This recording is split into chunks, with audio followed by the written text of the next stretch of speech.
Bienvenidos al podcast del Movimiento. Hoy vamos a analizar una de las noticias económicas más sorprendentes del año: la creación de un fondo soberano español. Y es que el presidente del gobierno, Pedro Sánchez, se ha sacado de la manga un inédito vehículo de inversión para intervenir en la economía hasta el final de la legislatura. Fue un anuncio que nadie esperaba y de una envergadura considerable. Aprovechando su participación en un foro de inversores, el Spain Investors Day, Sánchez desveló que el gobierno creará un fondo soberano para impulsar el crecimiento y la transformación de la economía española. La iniciativa, aunque de momento es más un titular que un plan detallado, apunta en una dirección muy clara. El Ejecutivo quiere seguir interviniendo en la economía más allá de 2026, es decir, hasta el final de su mandato, si la coalición aguanta. Y uno de los objetivos más codiciados parece ser el control de empresas estratégicas. Vamos a los detalles que se conocen. El fondo se llamará España Crece y contará con una partida inicial de 10.500 millones de euros. ¿De dónde sale este dinero? Pues de los remanentes de los fondos europeos Next Generation, es decir, de las subvenciones que la Unión Europea ha transferido a España desde 2021 y que caducan el próximo agosto. La estrategia del gobierno es simple: coger parte de ese dinero que no se ha podido ejecutar a tiempo y usarlo para empezar a llenar la hucha de este nuevo fondo. Por ahora, como digo, solo conocemos el nombre y la meta general. Pero Sánchez tiene grandes ambiciones. Espera que en el futuro este fondo llegue a sumar 120.000 millones de euros, combinando aportaciones del Estado con las de inversores públicos y privados. La gestión financiera recaerá en el Instituto de Crédito Oficial, el ISO, y el dinero debería usarse para continuar la transformación económica que ya impulsan los fondos europeos. Durante su discurso, el presidente mencionó varios sectores que podrían beneficiarse, como el energético, la vivienda o las infraestructuras. Hasta aquí, todo suena muy parecido a la estrategia de los Next Generation.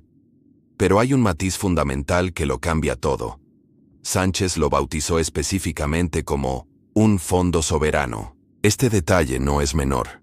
Con esto, el líder socialista pretende crear un vehículo de inversión que no tiene precedentes en nuestro país. España, a diferencia de países como Noruega, o las economías petroleras del Golfo Pérsico como Arabia Saudí, o los Emiratos Árabes Unidos, nunca ha tenido un fondo estatal de este tipo. ¿Y para qué sirve un fondo soberano? Pues su propósito principal es financiar grandes proyectos, y aquí viene lo interesante, entrar directamente en el capital de las empresas. Para que os hagáis una idea, la segunda empresa más grande del IBEX 35, Iberdrola, tiene entre sus accionistas a dos fondos soberanos, el de Qatar y el de Noruega. Como podéis imaginar, el anuncio de Sánchez no solo ha generado sorpresa entre empresarios e inversores, también ha despertado un cierto temor. Y la causa es bastante obvia. En el último tramo de su mandato, Pedro Sánchez ha dejado muy clara su ambición por controlar compañías clave para el país. Tenemos dos ejemplos recientes y muy claros.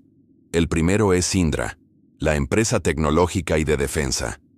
Allí, la SEPI, la Sociedad Estatal de Participaciones Industriales, reforzó su presencia como accionista y provocó un vuelco total en el Consejo de Administración para alinearla con los intereses del gobierno. El segundo ejemplo, aún más sonado, es Telefónica. El Estado ha regresado a su capital después de décadas, comprando hasta un 10% de las acciones, con el objetivo declarado de contrarrestar la entrada de un fondo saudí y asegurar su carácter estratégico. La guinda del pastel fue la designación de un directivo de confianza, Mark Murtra, en la presidencia. Por eso la etiqueta de soberano para este nuevo fondo alienta, y con motivos justificados, las sospechas de que el gobierno podría estar preparando el terreno para colarse en el capital de otras grandes empresas antes de que Sánchez abandone la Moncloa. La idea del gobierno es que este vehículo de inversión esté ya operativo en 2027, justo a tiempo para el último tramo de la legislatura. Ahora bien, lo que más chirría de todo esto no es tanto la iniciativa en sí misma, Un fondo soberano no tiene por qué ser una herramienta al servicio de los intereses particulares del partido que gobierna en cada momento. De hecho, voces muy reputadas del mundo empresarial, como la de Juan María Nin, presidente del Círculo de Empresarios, han defendido la creación de un vehículo de este tipo. Curiosamente, el propio Nin, que lideró una de las mejores etapas de la Caixa, planteó la conveniencia de crear un fondo soberano justo un día antes del anuncio de Sánchez, y en el mismo foro, el Spain Investors Day. Su objetivo, sin embargo, era muy concreto: solucionar el problema crónico que tiene España con la baja productividad y el pequeño tamaño de sus empresas. Nin lanzó una idea que, para ser exitosa, requiere un debate profundo, sereno y, sobre todo, con la participación imprescindible de los profesionales del sector privado. Son ellos, mucho más que los altos cargos del Estado, los que saben qué estructura debe tener un fondo de estas características para ser eficiente y competitivo. De hecho, en ese mismo foro en Madrid, estaban presentes algunos de los gestores de fondos más importantes del mundo, como el todopoderoso BlackRock. Pero en lugar de un debate abierto, lo que hemos tenido es un anuncio repentino, una propuesta improvisada que parece más un golpe de efecto mediático que una estrategia bien meditada. Pedro Sánchez y su ministro de Economía, Carlos Cuerpo, han prometido dar más detalles el próximo lunes, pero la sensación que queda es la de una decisión tomada deprisa y corriendo. Una de esas decisiones que encajan perfectamente en el estilo de Sánchez, que a menudo prefiere la sorpresa y el impacto a la planificación y el consenso. La puesta en escena también es muy reveladora. A juzgar por su discurso, Sánchez está convencido de ser el artífice de un momento dorado para la economía española.